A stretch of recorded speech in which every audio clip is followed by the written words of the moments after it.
wa ala ali sayyidina Muhammad. Pada kesempatan ini saya akan menyampaikan tentang Rasulullah sebagai suri tauladan bagi umat manusia. Hadirin dan hadirat calon penghuni surga, amin amin ya rabbal alamin. Sebagaimana kita ketahui bersama bahwa Rasulullah adalah orang yang tinggi akhlaknya, baik dalam tutur katanya maupun dalam perbuatan. Beliau terpelihara dari perilaku keji, dengki dan juga iri hati. Beliau benar-benar terbebas dari dosa karena Allah Subhanahu wa taala telah memaksum beliau. Meskipun demikian, beliau senantiasa menghabiskan waktunya untuk berdakwah, berdoa dan mengajak kepada Allah. Berbeda dengan kita yang jelas-jelas sudah memiliki dosa yang tak terhitung lagi. Namun tetap saja tidak sadar-sadar untuk memohon ampunan kepada Allah.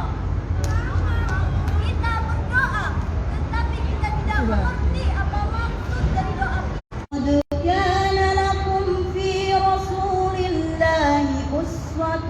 حسنة لمن كان يرجو الله واليوم الآخر وذكر الله كثيرا, yang artinya sungguh telah ada pada diri Rasulullah itu suri tauladan yang baik bagimu, yaitu bagi orang yang mengharap rahmat Allah dan kedatangan hari kiamat dan yang banyak mengingat Allah. Hadirin sekalian yang dimuliakan oleh Allah Subhanahu wa taala. Ayat tadi benar-benar menyuruh kita untuk menjadikan baginda Rasulullah satu-satunya suri tauladan bagi kita. Bukan orang lain, bukan para artis dan bukan siapa-siapa, melainkan hanya Nabi yang paling agung, yakni Nabi Muhammad sallallahu alaihi wasallam. Jika kita umat yang mengaku mencintai baginda Rasulullah, maka tanpa disuruh pun kita pasti akan melaksanakan sunnahnya dengan ikhlas, dengan niat tulus tanpa paksaan.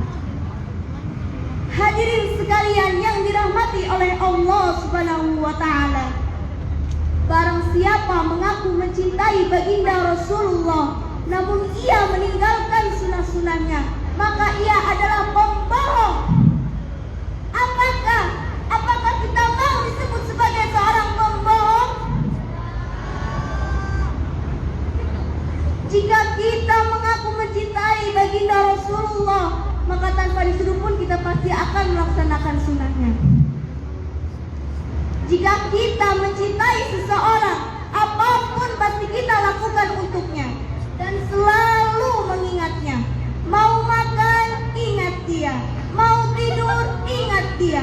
Mau ngapa-ngapain, ingat dia terus.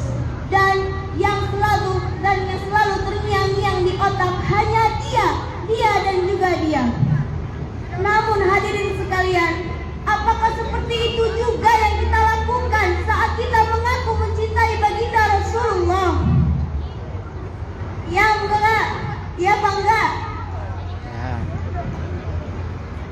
Hadirin sekalian yang dimuliakan oleh Allah Subhanahu wa taala. Jika kita seorang dai, maka contohlah cara ia berdakwah. Jika kita seorang pedagang, maka contohlah kejujurannya dalam berdagang. Jangan hanya sebagai umat baginda Rasulullah, namun kita tidak mencontoh apapun yang ia lakukan. Hadirin sekalian yang dimuliakan oleh Allah Subhanahu wa taala. Mungkin hanya ini yang dapat saya sampaikan. Terima kasih atas segala perhatiannya. Kepada Allah saya mohon ampun. Namun sebelum saya tutup, saya akan mengucapkan perkataan dari Imam Ali bin Abi Thalib yang berkata, ketika kamu ikhlas menerima semua kekecewaan dalam hidup, maka Allah Subhanahu wa taala akan membayar tuntas kekecewaan itu dengan beribu-ribu kebaikan. Akhirul kalam, nun wal qalami wa ma yasturun, fastabiqul khairat. Wassalamu alaikum warahmatullahi wabarakatuh. Waalaikumsalam warahmatullahi